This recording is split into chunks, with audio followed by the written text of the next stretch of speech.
Olá! Passados mais de 2 anos das enchentes que atingiram o estado em 2024, profissionais e vítimas buscam suporte psicossocial.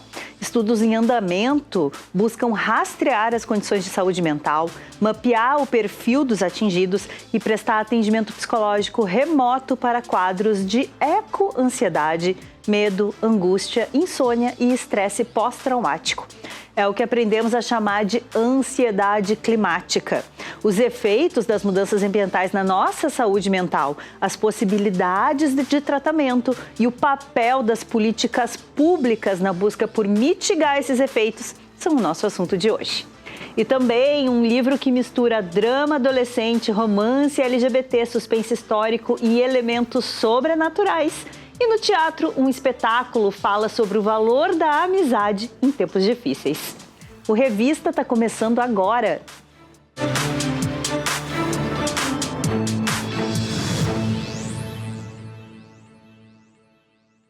A enchente histórica que atingiu o Rio Grande do Sul provocou outro tipo de reconstrução que muitas vezes acontece em silêncio, a da saúde mental.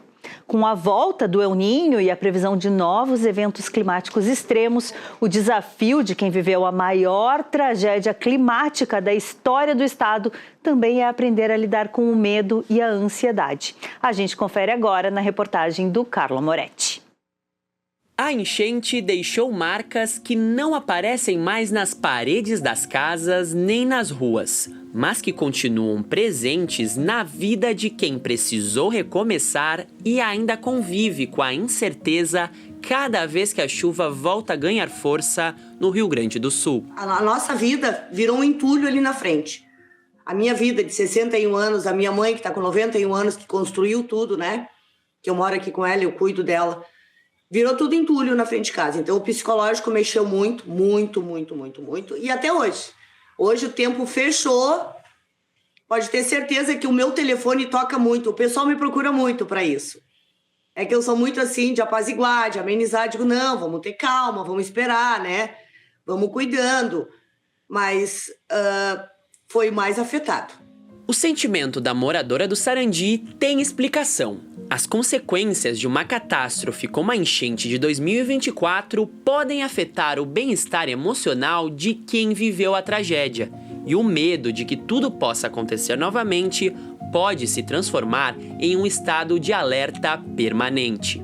Os impactos da enchente, para além das questões materiais, né, das perdas que ocorreram lá há 2 anos, continuam acontecendo do ponto de vista emocional. Então, assim, sintomas de ansiedade, sintomas depressivos, às vezes até situações de estresse pós-traumático continuam acontecendo. Mais de 2 anos depois da enchente, as marcas da tragédia ainda fazem parte da vida de muitos gaúchos. Segundo o IBGE, 2 em cada 3 moradores das áreas atingidas pelas cheias relataram piora na saúde mental. E para quem viveu a tragédia em 2024, um simples alerta de chuva ainda pode despertar medo e ansiedade. Mas a gente fica apreensivo. Fica, bastante. Eu tento apaziguar, digo, não, calma, não vai ser tudo isso que estão falando, vocês estão entrando em pânico, não entrem em pânico, mas eu já estou em pânico. E estou tentando amenizar as coisas, mas é bem difícil. O coração aperta e digo, será que vai dar tudo de novo? Vai começar tudo outra vez? Essa preocupação ganha mais força com o retorno do El Niño ao Rio Grande do Sul. A previsão para os próximos meses indica maior probabilidade de chuvas acima da média no estado. A gente sabe que as notícias do El Niño, né, e chuvas que recentemente também estão acontecendo podem ampliar não necessariamente um estresse pós-traumático, mas um alerta, uma hipervigilância, muitas vezes, e sofrimento nas pessoas, né? Foi pensando nesses impactos que o Hospital Moinhos de Vento, em parceria com o Ministério da Saúde, lançou o projeto Recomeçar. Até agora, a iniciativa já realizou mais de 900 sessões de apoio psicológico em 19 municípios gaúchos, levando cuidado em saúde mental às comunidades mais afetadas pelas cheias. É uma intervenção de 7 sessões, no nosso caso aqui ela é feita em 7 sessões, que contempla alguns elementos que são da psicoterapia, que são do treinamento de habilidades. Ela não é necessariamente uma psicoterapia, mas é um atendimento para treinamento de habilidades emocionais e resolução de problemas que tem resultados em vários lugares do mundo, mostrando melhora de sintomas. Cada sessão tem algum tópico em específico que visa entregar autonomia para esta pessoa lidar com os seus problemas, retomar a atividade de vida, ampliar a sua rede social. E a gente tem resultados já interessantes, né, nesse ponto de vista, até parecido como é em outros lugares do mundo, de melhora de muitos desses participantes e de estabilidade, sem necessariamente precisar ir para a rede de saúde, né? E para a rede de saúde, então, fica reservado às pessoas que têm uma situação mais grave ou que muitas vezes precisam de um atendimento especializado. Reconstruir depois de uma catástrofe também significa cuidar das feridas que parecem invisíveis. E mesmo quando o medo ainda faz parte da rotina, buscar apoio pode ser o primeiro passo para seguir em frente.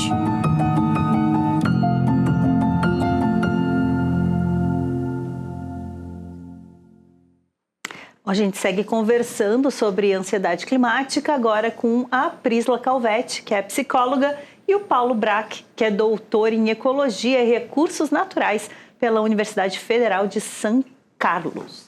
Bem-vindos, muito obrigada por estarem aqui com a gente hoje. Obrigada. Prisla, a gente fala e ouve muito falar sobre ansiedade climática, né? Mas assim, se a gente for definir exatamente o que é isso, como a gente definiria? Sim. A ansiedade climática ou a ecoansiedade, que são sinônimos em relação à termologia, é um medo em relação ao evento presente ou futuro, em relação às mudanças climáticas. Pode ser relacionado às cheias, inundações, às queimadas, né? E tantas outras situações de mudanças climáticas, né? Que são bastante emergentes, né? No nosso país e no mundo, como a gente sabe também, os ventos, né? Sim, coisas que a gente aqui, né, Paulo, está sabendo, infelizmente, literalmente sentindo na carne e no cérebro. O que a gente aprendeu com as enchentes e o que a gente segue ignorando sobre essa situação? Bom, primeiro eu gostaria de agradecer também aqui, Renata, a revista de vocês, né? A Pri aqui também, que eu estou conhecendo agora. E esse tema, ele é muito urgente, né? E a gente sabe que daqui para diante a gente vai ter que se preparar ainda mais para eventos como aqueles que ocorreram em 2024, já tivemos uma situação prévia em 2023 também. Em 2024 foram 185 pessoas que faleceram, mais de 700 mil pessoas também afetadas, muitas centenas de milhares também desalojados, enfim. Então, isso atingiu um número nunca visto aqui no estado, e isso talvez até no Brasil foi um efeito diferente do que já tinha ocorrido, por exemplo, no Rio de Janeiro, lá em Petrópolis, Nova Friburgo, enfim, onde teve há uns 10 anos atrás, né, que morreu bastante gente lá. A gente vê as famosas águas de março, né, principalmente São Paulo e Rio, a gente vê bastante isso acontecer, mas como foi aqui, não havia acontecido ainda. Esses fenômenos eles vão aumentar na frequência e na intensidade. E aí nós temos que nos preparar, né, e precisamos dos órgãos públicos para que a população se prepare, né, tanto a nível psicológico como a nível de o que fazer. Sim, com certeza, né? Prisla, tem diferença entre a gente se preocupar e a gente, por exemplo, não conseguir dormir pensando em que momento essa chave vira e deixa de ser uma preocupação que todos nós temos para ser um diagnóstico mesmo, né? Essa pergunta é bastante importante, né, e significativa até para a gente poder diferenciar o que é o psicopatológico do que é adaptativo à situação. Então, a ecoansiedade, ela não é um quadro psicopatológico, acho que isso é bastante importante, né, deixar bem frisado, né. É um sintoma, sim, de relação ao medo, em relação ao presente e futuro dessas mudanças climáticas. Ela vai ter alterações, sim, por exemplo, em sono, vigília, né, preocupações, sim, Mas isso não significa que seja nível de frequência e intensidade altamente elevado. Pode ser um nível leve, moderado, né?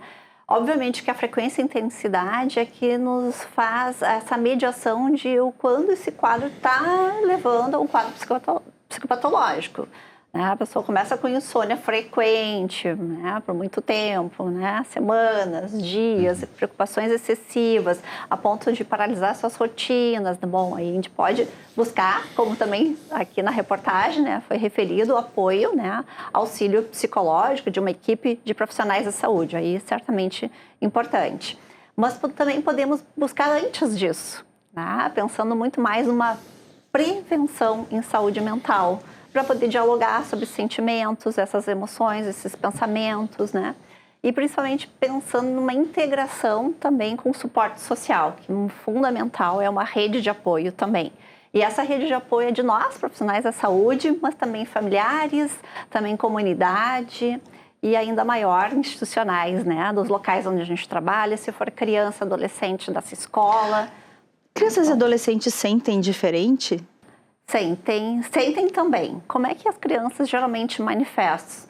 As manifestações podem ser muito mais somáticas, corporais, né, do que um adulto que tem uma preocupação.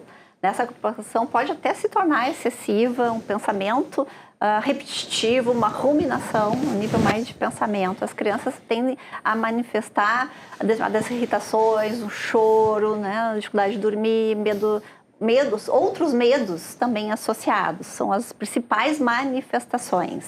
Cada caso é um caso, sempre nunca cuidando, né, para não fazer uma generalização também, mas há uma tendência, né, mais no nível corporal, essas manifestações das crianças.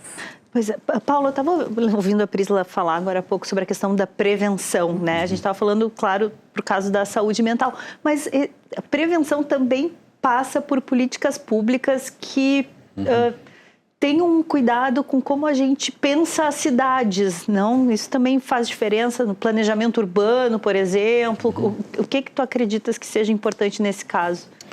Eu vejo que o problema é muito complexo, né? E ele depende muito das características da região, né? No caso do Vale do Rio Taquari, onde a situação foi muito forte lá, houve mais óbitos, né? A situação foi muito rápida, né?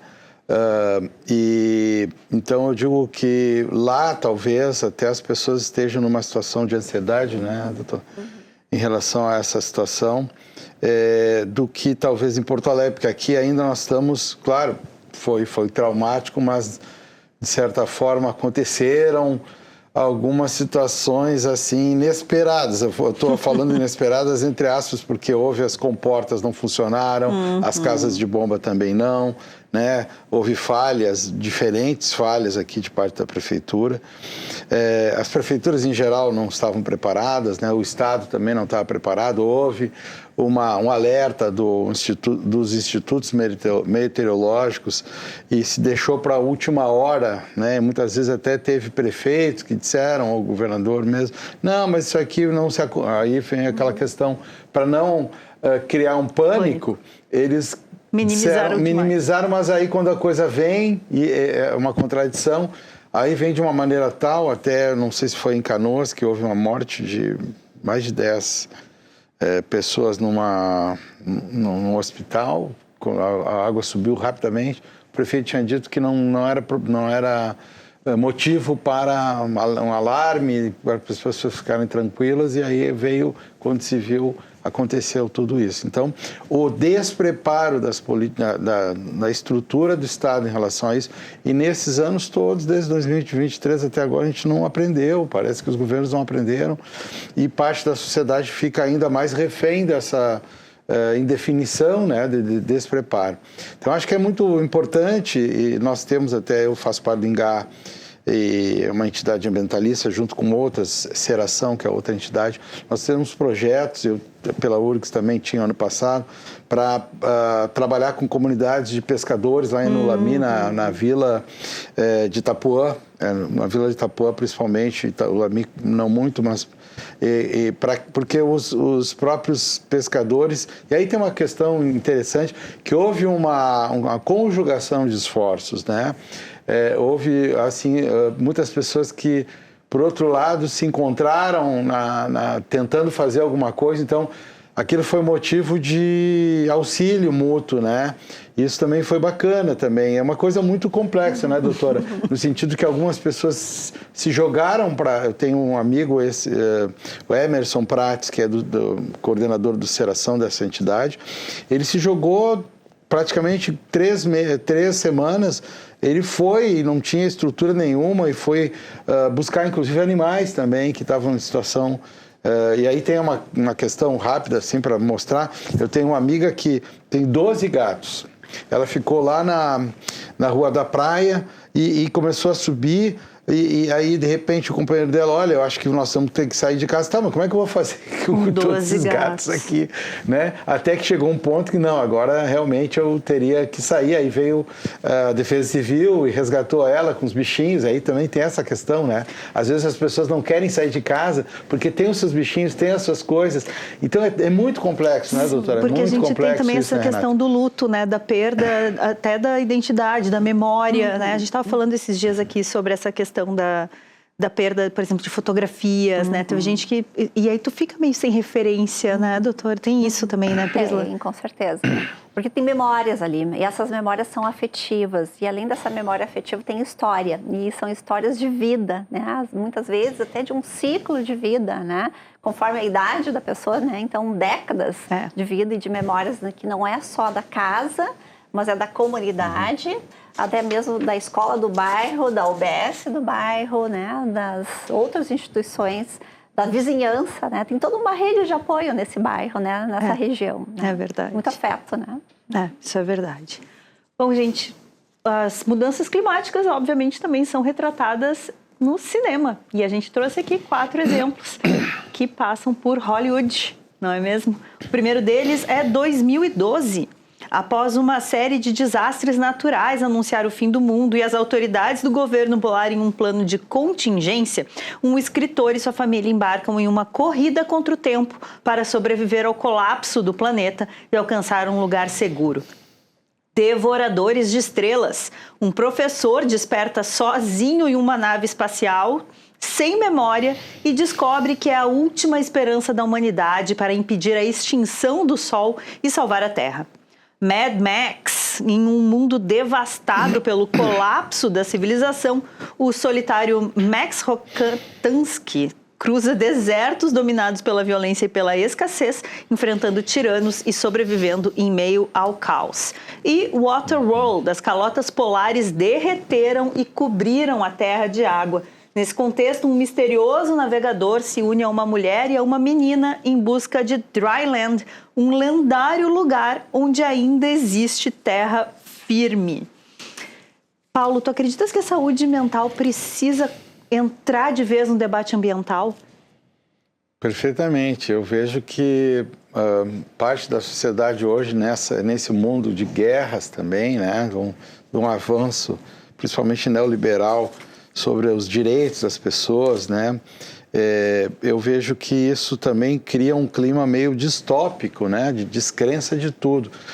E isso é muito ruim no momento que a gente, quando enfrentar situações similares, tomara que não, mas enfim, é bem provável que a gente vá enfrentar situações como teve em maio de 2024, a gente tem que estar preparado para não entrar numa situação de sair correndo, querendo saber da sua situação individual, né? Isso, e a parte mais coletiva, eu acho que é a maneira da gente enfrentar de maneira mais solidária, né? Com desapego. Então, acho que é um desafio, né?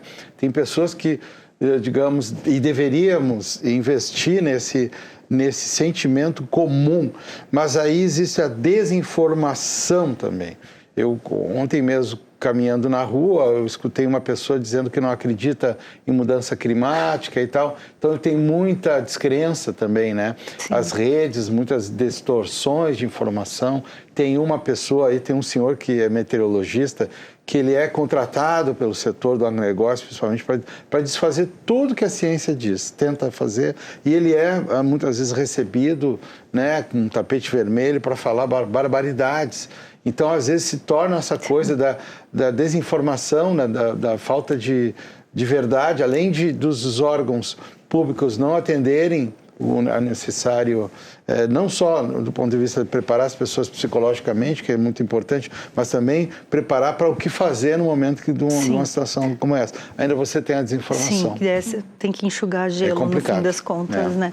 Falando nisso, Prisla, qual é o papel de oferecer suporte psicológico permanente? Porque a gente viu muitas iniciativas que são pontuais, né? Mas não são uma política de Estado. Deveria ser? Sim, com certeza. É necessário essa integração intersetorial, né? A saúde, a educação, as mídias, né? Que é essa grande oportunidade aqui que nós estamos tendo de multiplicar também esses conhecimentos, letramento, junto com o governo, né? Com o Estado, municípios, federal, né? Então, todos nós precisamos estar unidos e integrados em ações conjuntas, coletivamente. Isso é cuidar de uma saúde mental, né? Pensando em segurança psicológica para a nossa população, para a nossa sociedade, né? Nós temos pela OPAS alguns treinamentos específicos, né? Que não é voltado apenas para quem é da área da psicologia ou da psiquiatria, né? Do campo mais específico de saúde mental, que é os primeiros cuidados psicológicos. Na pandemia, nós tivemos a necessidade intensamente desses treinamentos, né? Assim como houve também nesse período das enchentes aqui no estado do Rio Grande do Sul. Então, os primeiros cuidados psicológicos, né, eles podem ser promovidos para toda uma sociedade. Claro que para esses profissionais que vão estar na linha mais de frente, né, mais na assistência, numa situação mais de emergencial, esse treinamento, né, essa capacitação, essa sensibilização, né, porque não é qualquer escuta, né? Exato. Não é de qualquer maneira, né, essa fala também, né? Existe um cuidado que é muito emergencial, que são de ações concretas e objetivas, né, desde o colchão, se necessário, até um ponto seguro de um abrigo, né? Isso é falar também de primeiros cuidados psicológicos, né? Olhar para as necessidades dessa pessoa, né? E de uma maneira coletiva, né? Vamos pensar assim, nós temos que ter planos de ação em termos de governo, de estado, de município e de instituições onde nós atuamos, de um GT para prevenção, né? Em situação de crise, né? E essas crises de emergências climáticas aqui que estamos falando. Então, existe a necessidade, sim, né, dessa integração e ter esses GTs já de preparação e de prevenção, né? Existindo alguma situação necessária de uma ação, né, emergencial, sim, estamos mais preparados. Mais preparados, perfeito. A gente queria muito agradecer, adorei nossa conversa. Por favor, Obrigada. Voltem sempre para a gente prazer. conversar mais. Até a próxima. Perfeito. Obrigado também pela oportunidade. Bom, no próximo bloco tem um bate-papo sobre um livro que mistura drama adolescente, romance LGBT, suspense histórico e elementos sobrenaturais. Não sai daí.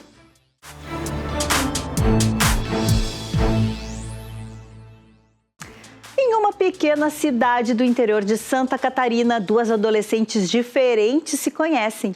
Uma sofre bullying na escola, mas tem uma vizinha enigmática de cabelo platinado e tatuagem de arco-íris.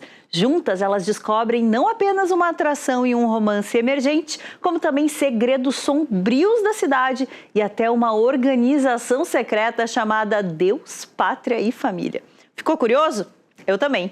Quem nos conta mais agora é o autor do livro, o Arthur Simon. Oi, Arthur, seja bem-vindo. Oi, tudo bem? Queria agradecer, né, aqui pela oportunidade de falar sobre o livro. É sempre muito bom, né, poder falar sobre literatura. Ah, maravilhoso. Me conta um pouquinho, porque é uma história com muitas camadas, né? Então, como é que foi para desenvolvê-la? Muitas. Então, eu gosto de, para simplificar um pouco as coisas, dizer que ele é uma mistura de Stranger Things com Thelma e Louise em Santa Catarina. Com essa imagem na cabeça, as pessoas já conseguem entender mais ou menos onde que eu quero chegar, assim. E foi meio que isso, foi tateando um pouquinho do que eu queria contar, né? De quais temas que eu queria tratar. E os temas que regem essa história é a descoberta da bissexualidade da Jéssica, que é uma das meninas que não tem os poderes, e o ultraconservadorismo aqui do meu estado. Então eram duas coisas que convergiam, assim, né? O preconceito que ela estava sentindo, a forma com que a cidade colocava os seus segredos de forma muito escondida. E essa organização que tu até mencionou, ela nada mais é do que um braço de violência e poder que a gente vê em maior ou menor medida na política hoje em dia, né? E tudo isso eu quis retratar no meu livro. Então, foi complexo, mas também as coisas foram vindo de forma muito natural, porque acho que a ficção tá aí para isso, né? Para dar um jeito de contar coisas que estão aí no nosso mundo por meio da imaginação. Então, foi só eu me atentar para a realidade que as coisas foram fluindo. Pois é, eu estava te ouvindo falar agora e eu estava lendo o material também e me chamou a atenção porque tu falaste no poder da literatura de entretenimento. E aí eu queria te perguntar qual é o espaço que ela tem ou qual é o poder, este poder que ela tem em relação, por exemplo, a uma conversa mais direta ou mais séria a respeito desses temas que tu abordas, por exemplo. Sim.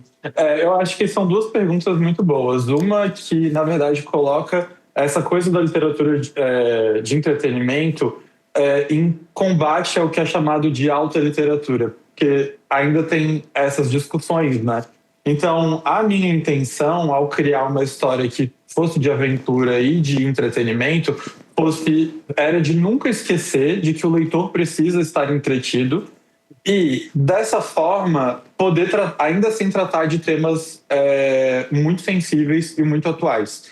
Então, uma coisa que eu gosto de fazer, faço a minha vida inteira, é olhar para as coisas com muita seriedade. Se eu vou escrever, então antes eu fui para PUC fazer uma pós-graduação em escrita, para aí sentir que eu tinha subsídios para realmente escrever uma história. Então, quando a gente algumas vezes fala de entretenimento, né, seja em filme, série, ou principalmente em livros, nesse caso, existe uma tentativa de querer diminuir o tipo de literatura que é feita. E a minha intenção com esse livro é mostrar que dá para fazer uma literatura bem feita, com detalhes assim, de inflexões da palavra, utilizando essa ferramenta que é a palavra da melhor forma possível, mas sem esquecer do lado de entreter o leitor. Agora, sobre isso que tu falou, que seria essa segunda questão, de qual é a diferença, né, de uma literatura de entretenimento falar disso do que um ensaio, ou um documentário, ou uma matéria, isso diz muito mais respeito às artes no geral e à literatura em si, que é o fato de que toda vez que alguém se apaixona por aquela história que está sendo contada, ela é imediatamente teletransportada, ela vive aquilo. E muito mais do que a pessoa ler um parágrafo dizendo que em 1920, 1930 existiam bandeiras gigantescas nazistas no interior de Santa Catarina, é eu mostrar isso para a pessoa vivendo aquilo. No Sim. passado, no presente, no futuro. Então, acho que tá muito aí, sabe? A coisa do poder da literatura. Perfeito. Bom, Lana, Como Eu Odeio Esses Caras, foi lançado na Flip esse ano. E onde é que a gente encontra o livro? Então, uma micro correção, porque eu tenho orgulho do meu ponto de exclamação, que é Lana, Como Eu Odeio Esses Caras, ponto de exclamação, que é para deixar a força desse ódio bem evidente. Mas o livro ele foi lançado por uma editora tradicional aí de Porto Alegre, que é a Casa de Asterion. Então, ela é encontrada na livraria do grupo editorial, que é a Livraria Clareira, ou no site da Casa de Asterion, ou mesmo, por enquanto, né, em outras livrarias de Porto Alegre, que já está tendo essa distribuição. Mas, num futuro próximo, ainda vai ser encontrado como e-book na Amazon, para comprar ele físico também na Amazon, e assim sucessivamente. Ah, massa. Arthur, muito obrigada, sucesso, e espero que tu possas vir aqui ao vivo também para a gente conversar mais sobre, quem sabe, novos lançamentos que venham aí. Ah, que legal. Eu fico muito, muito contente mesmo com esse espaço para a literatura. Eu agradeço demais. Até a próxima. Agora, pessoal, é hora de Agenda Cultural.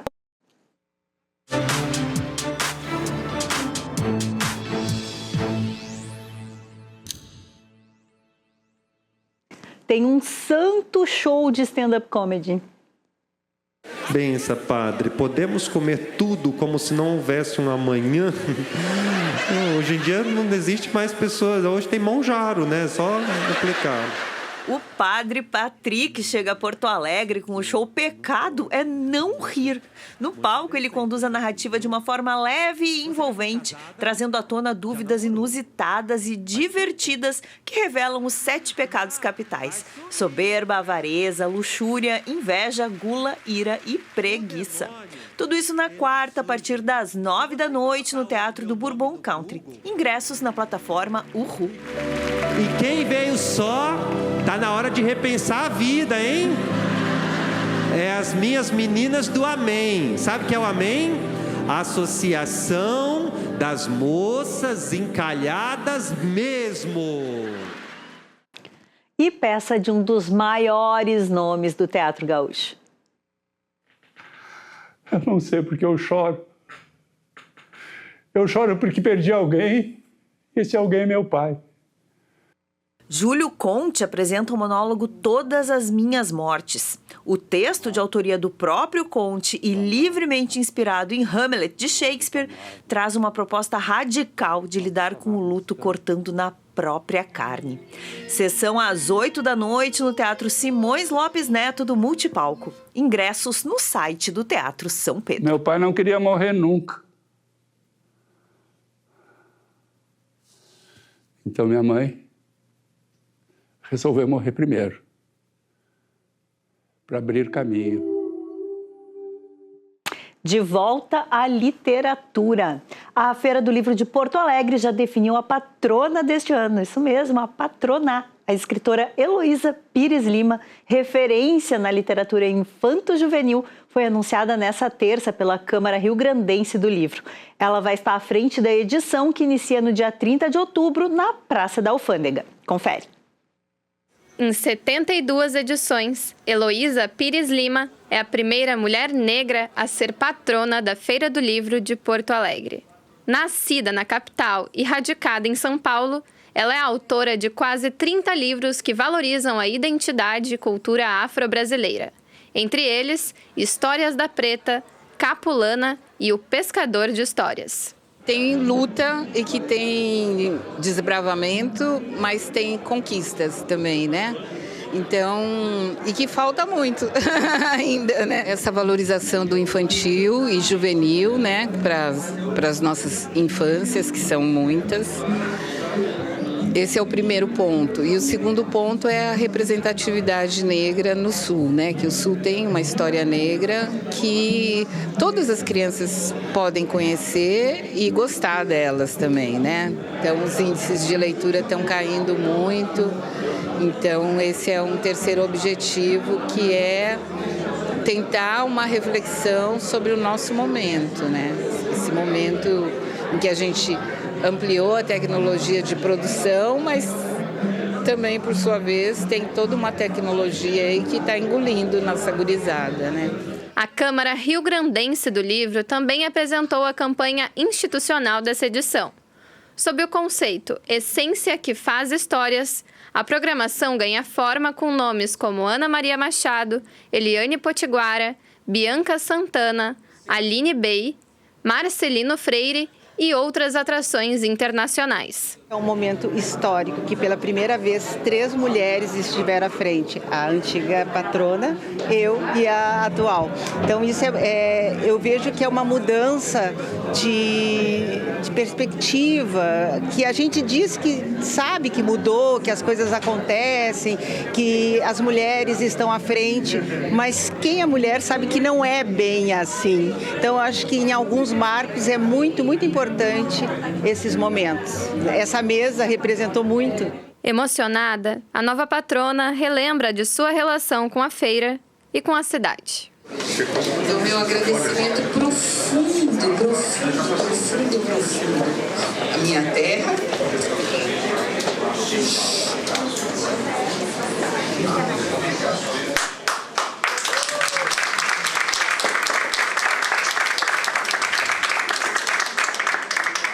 Eu digo que é a preta que me traz de volta para cá.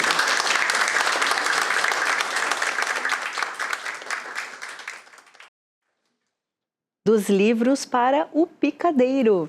Vão ser mais de 25 apresentações, 12 grupos, 28 palhaços e artistas de 5 estados brasileiros. Esses são alguns dos números da segunda edição do Sesc Circo, que acontece de 5 a 9 de agosto em Ijuí e promete levar muita arte, humor e emoção para diferentes espaços da cidade. Sobre essa programação, a gente conversa agora com a gerente de cultura do Sesc, a Luciana Stelo. Boa tarde, Luciana, bem-vinda. Boa tarde, que prazer estar conversando contigo, né? Falando um pouquinho desse festival.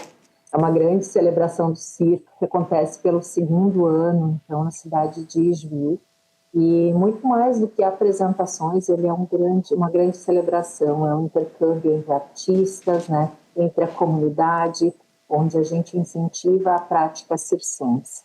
Então, como tu disseste, são mais de 25 apresentações que acontecerão, representantes de 5 estados, né, do Rio, Goiás, Paraná, São Paulo e, óbvio, que o pessoal aqui do Rio Grande do Sul, que a gente tem grupos muito qualificados, né, estarão representados, então, nessa mostra, né, a partir agora do dia 5 até o dia 9, apresentações manhã, tarde, noite, um cortejo especial que está programado para acontecer na sexta-feira, onde os artistas se juntam, e por isso que a gente chama de festival, porque os artistas acabam ficando durante toda a programação, né, justamente para ter esse intercâmbio, para ter essa relação, essa proximidade maior com os demais artistas, mas com a comunidade também. Perfeito. É então, interessante. A gente tem um convite.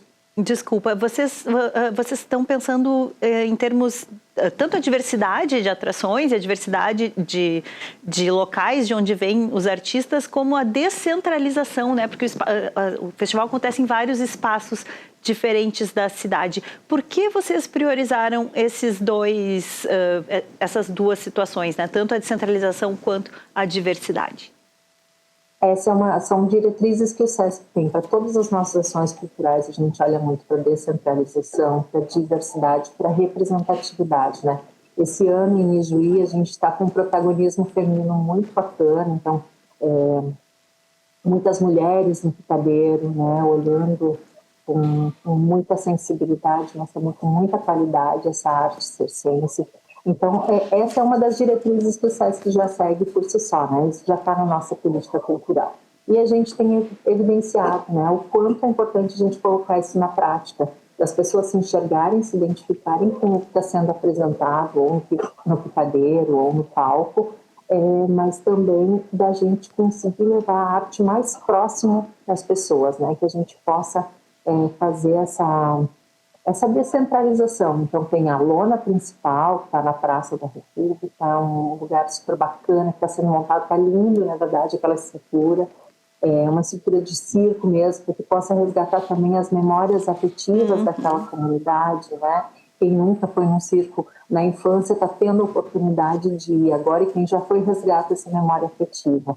Mas também a gente vai estar com oficinas nas escolas, com diversos locais do comércio, no próprio Sesc também terão apresentações.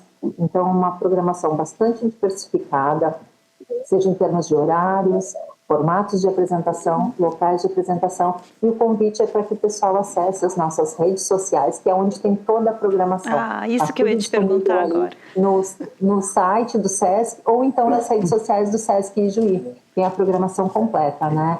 Perfeito. Lembrando também que os ingressos, a entrada é gratuita, os ingressos são limitados porque a gente tem capacidade instalada do local para que a gente possa exercer com segurança. Importante é tirar o ingresso antes, e a gente convida para levar 1 quilo de alimento não perecível, que faz parte então do programa Mesa Brasil, que será doado para as instituições cadastradas no programa do Mesa. Maravilhoso. Luciana, muito obrigada, muito sucesso para vocês. Depois a gente quer saber como foi cada um desses espetáculos, e loucos já para saber também sobre a próxima edição. Perfeito. Muito obrigada mais uma vez, um grande abraço. Nos encontramos em Ijuí. Com certeza. Bom, depois do intervalo tem teatro com o espetáculo Águas de Maio. Nós já voltamos.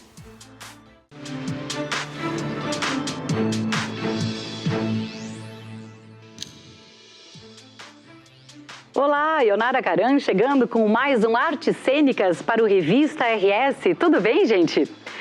Uma cidade, 2 amigos, uma enchente.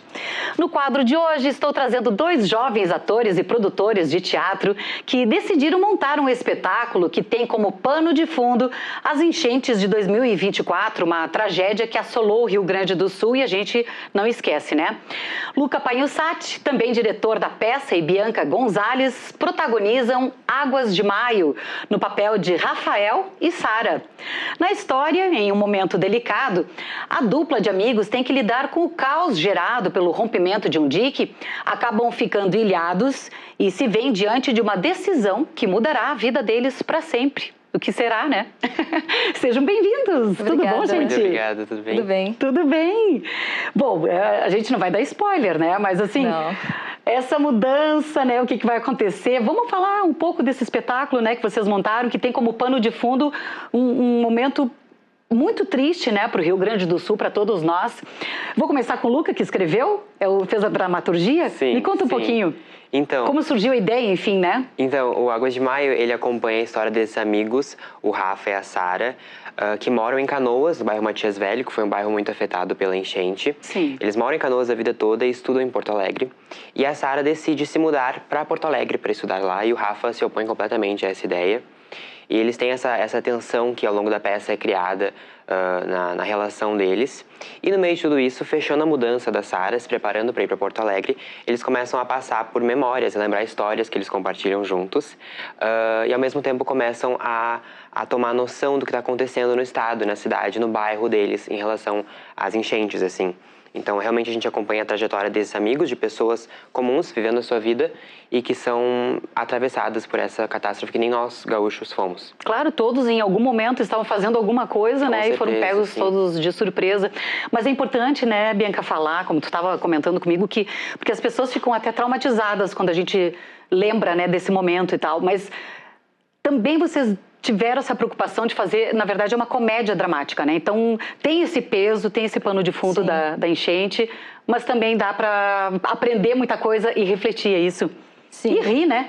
Claro, a gente, com essa ideia de trazer uma comédia dramática, o nosso objetivo foi usar a comédia como uma porta de entrada, de acesso ao público, assim. A gente acredita muito no riso, na comédia, como esse portal de acessar a mente e o coração das pessoas.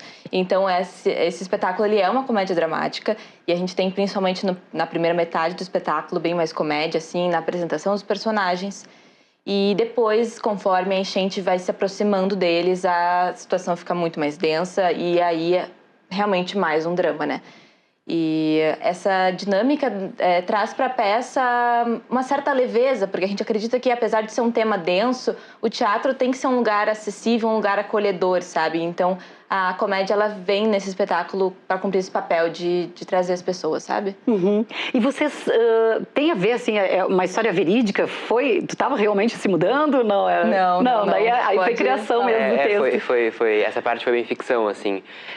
Na verdade, foi uma mistura de muitas coisas que... Eu sou canoense, eu moro em Canoas. Uhum. E eu tenho família que mora no bairro Matias Velho, então eu não fui afetado diretamente, não moro no bairro, mas vi pessoas que foram afetadas e vi essa dor, que nem o nosso estado inteiro viu essa dor. E isso mexe muito comigo, assim, todo mundo conectado nessa mesma situação, todo mundo saber como foi passar por isso. Então, é uma mistura de pessoas da minha vida, de amigas da minha vida, de relações da minha vida. Os personagens, o Rafa e a Sara, têm uma dinâmica muito interessante, muito legal de se explorar e de se ver acontecendo. E eu levei como um exemplo mesmo as minhas amizades da vida real, a Bianca também. Vocês são amigos também, claro, na vida real. Somos. Mas a ideia da mudança realmente é uma ficção, assim. Eu, fazendo tudo, trabalhando, estudando em Porto Alegre e morando em Canoas, me vejo também nesse contraste que os amigos durante a peça se veem de morar em Canoas e ter que ir para Porto Alegre todo dia. Então é uma peça que tá muito na minha rotina ainda, assim. Mas Canoas também tá cada vez mais perto, né, de Porto Alegre. Tá quase virando um bairro, né, de Porto Alegre. É isso. Bianca, vamos falar um pouquinho dos personagens? Sim. Primeiro da Sara. Qual é, assim, a personalidade da Sara? Que eu sei que vocês têm, assim, uma oposição, né, de temperamentos, né? Sim, exato. A Sara é uma personagem extremamente ambiciosa, ela é mais séria do que o Rafa, ela é uma jovem que ela tá nesse processo de mudança, né, e nisso ela quer sair de Canoas e ela quer buscar novos ares, ela estuda na UFRGS. Canoas virou interior. Exato. Ela quer ir para a capital. Exatamente. A gente fala sobre isso na peça. E ela tem essa visão de Canoas é um lugar pequeno, ela quer sonhar mais, ela quer buscar mais, ela quer novas oportunidades. Então, ela tem essa coisa. Ela vem de uma família que muito limitou ela, de pessoas que tinham uma cabeça pequena, assim, sabe? Que não tinha objetivo de desbravar novas coisas. Então, ela vem com isso, assim, de, nossa, crescer. Sair daquele lugar e buscar novas coisas, sabe? Ela tá muito nesse momento no espetáculo, assim. E que balde de água fria, né? Mas enfim, ainda bem passou. E o teu personagem, então? A tua personagem? Então, o Rafa... Rafa não, o Rafa é o personagem. Tudo bem, acontece. O Rafa, ele vai bem para esse lugar contrário da Sara em relação a Canoas e Porto Alegre. A família dele sempre falou que ele tinha que sair da cidade, que ele tinha que encontrar uma cidade mais movimentada para ele morar. E ele tinha uma pessoa muito conectada à cidade, que era a avó dele, que faleceu uns anos antes da data em que a peça se passa. E ele herdou da avó dele o apartamento da avó lá no bairro Matias Velho. Então ele se mudou pro apartamento, depois chamou a Sara para morar com ele, ou a Sara se convidou, a gente também não sabe, é uma questão na peça que a gente trata. E ele é muito apegado a essa cidade, ele não se vê morando em outro lugar, a não ser em Canoas. Então, quando ele vê que a Sara decide se mudar para Porto Alegre, isso já traz um ponto de conflito na amizade deles. E no momento em que ela começa a tentar convencer ele a ir para Porto Alegre também, se torna uma questão ainda maior. Então, eles exploram esse caráter de formas bem opostas, assim como a personalidade também. O Rafa é completamente expansivo, bem extrovertido, bem brincalhão, bem bobão, assim, em comparação à Sara. Essa coisa da amizade, né? Quando a gente convive tanto com uma pessoa e se gosta, claro, né? Uma mudança dessas começa já a causar, assim, uma tristeza, né? Sim, provavelmente a pessoa passa por isso, poxa, eu vou perder meu amigo, né? Vou perder minha amiga. É nessa pegada, assim, também, né? A gente vê eles, assim, eles se conheceram na escola e daí... É um rompimento, né? É um rompimento, exato. E daí eles não são só amigos que se veem no colégio, eles vivem juntos, né? E então eles estão nesse lugar de mudar completamente a vida deles, porque o dia a dia deles vai ser transformado, então... E faz parte, né, da vida da gente, né? A gente vai estuda, quando vê já terminou o ensino médio, quando vê já tá indo para a faculdade, e os caminhos vão se separando, né, eventualmente, eles vivem esse processo de não saber como vai ser dali para frente. Porque eles têm ambos conflitos com as suas famílias, então eles se tornaram, de alguma maneira, família um do outro, sabe? E às vezes a gente vai ter que lidar com afastamentos e com rompimentos de relações e de rotinas. Então, durante a peça a gente aborda esse arco dos personagens, assim, de entender que essas coisas acontecem, de ter que superar esse tipo de coisa e achar uma forma de como manter essa amizade viva ao longo desse processo de separação, assim, de certa forma. E quando a gente se gosta, né, não adianta, as distâncias diminuem e a gente acaba ficando, continua a amizade por muitos anos. Vamos ver um trechinho do teaser de vocês, material de divulgação? Por favor, roda aí, Lucas. Portas do Rio Guaíba, a água invadiu as estradas que ligam a capital gaúcha às cidades vizinhas. Onde é que vem tanta água? Canoas nunca viu tanta chuva. E aí, bonito, não vai ajudar tua amiga na mudança? Pode vir. Você não vai ficar olhando o TikTok na nossa última noite juntos? A gente tem que aproveitar. Eu ia propor que tu ficasse mais essa noite aqui. São 12 anos de amizade, né? É que a nossa amizade teve um hiato quando tu namorou o Guilherme.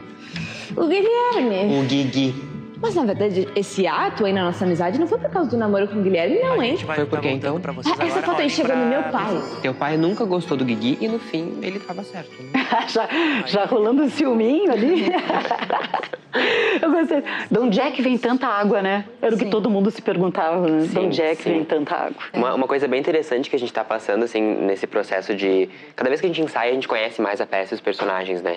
E é muito interessante ver como a gente, enquanto gaúcho, mudou nossa percepção de qualquer chuva desde 2024, sabe? A gente tá passando por um momento de algumas questões climáticas aqui no nosso estado e a gente, enquanto população, tá atenta e assustada e olhando pro lado e o que tá acontecendo. Sempre, né? Mas naquela época isso não era uma coisa. Claro que não. Sabe? Como isso nos mudou enquanto comunidade, sabe? Sim, total. E a gente traz a nossa logline, é uma amizade atravessada pela enchente. E, de fato, eles são atravessados de uma maneira que eles não esperavam. Por isso que a gente traz a comédia, né? Uma coisa que eu queria enfatizar, que a comédia, no momento, ela é sobre as enchentes ou o acontecimento, claro. Sim. Porque é um tema que não tem como fazer graça, não é isso, claro, nada. Mas eles são amigos, eles estão vivendo a vida deles e tá chovendo bastante, é uma semana. Aí tem algumas notícias que falam sobre a chuva aumentando. A gente já tinha tido no ano anterior, né, o episódio lá em 2023 no interior, algumas coisas nesse sentido. Mas aquilo ali vai tomando proporções cada vez maiores de um jeito muito rápido. E a peça passa em uma noite apenas com eles no apartamento. E de fato foi o que aconteceu, assim, coisas em uma noite aconteceram. Virou o mundo de muitas pessoas, sabe? Isso que a gente quer mostrar, a forma como isso foi algo assim sem precedentes. Sem precedentes. Né? E o cenário tá lindo, né? Fazer uma observação, adorei o cenário, tá bem um apartamento mesmo. Obrigada. Muito bacana. Gente, muito obrigada pela presença. Vamos fazer o convite antes de eu me despedir de vocês. Eu vou pedir para passar o cardzinho lá também, que tá bem produzido. Roda aí. Águas de Maio, gostei muito da placa, tudo. Olha, ficou bem bacana. Vamos chamar então pro pessoal pro teatro? Vamos, A gente espera vocês no teatro para assistir Águas de Maio, dia 6 e 7 de agosto, às 20 horas. No Teatro Bruno Kiefer, pessoal. E os ingressos vocês podem adquirir pelo Simpla. Nos vemos no teatro. Isso aí, casa cheia. Espero e desejo muito sucesso para vocês. Muito obrigada, viu, gente? Obrigada pelo convite. Vocês pretendem ir para outros estados? Não, ainda estão... Pretendemos, né? Para os próximos capítulos. Então daí vocês vêm aqui para avisar, tá bom? Com certeza. Queremos te ver lá também. Irei. Obrigada, viu? Obrigada. Beijo para vocês. Beijos. E beijo para vocês aí de casa também. Até o próximo Artes Cênicas. Tchau, tchau.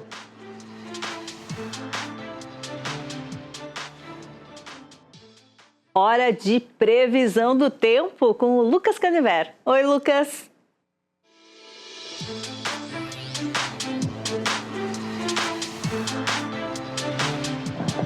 Oi, Renata. Olá para você também que nos acompanha diretamente do estúdio do Tempo da Rede RS. Amanhã a instabilidade avança em direção ao leste do nosso estado. Então o tempo melhora um pouco lá na fronteira oeste. Lá a tendência de tempo mais firme, mas ainda não se descarta uma garoa ao longo da tarde. Já nas outras regiões, o dia vai ser bem parecido com o que a gente observou hoje. Uma alternância entre momentos de nebulosidade, outros em que o sol aparece e alguma chuva. Apesar disso, podem ficar tranquilos, porque essa chuva deve ser irregular, entre 10 e 15 milímetros. Na quinta-feira, a situação muda com a chegada de uma frente fria, que aí sim pode provocar temporais em todo o nosso estado. Os maiores acumulados devem ser registrados lá no centro do estado e também em partes do sul, com até 40 milímetros de precipitação. Agora ao norte, em cidades que ficam mais próximas da divisa com Santa Catarina, como é o caso de Erechim, por exemplo, também deve chover bastante. Apesar disso, na sexta-feira o tempo melhora em todo o Rio Grande do Sul.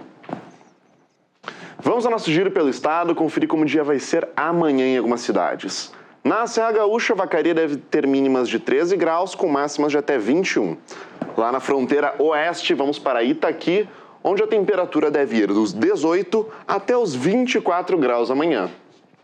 No centro do estado, em Cachoeira do Sul, as máximas devem chegar até os 23 graus, com mínimas de 16. Ao sul do estado, em Rio Grande, a temperatura varia de 15 até 20 graus nesta quarta-feira. E aqui em Porto Alegre a gente vai ter mínimas de 18 graus com máximas de até 24. E por hoje é isso, Renata. Eu vou ficando por aqui, mas amanhã eu volto com mais previsão do tempo. Até mais. O Revista de hoje termina aqui. Muito obrigada pela companhia. A gente se encontra na próxima edição. Até lá. Tchau, tchau.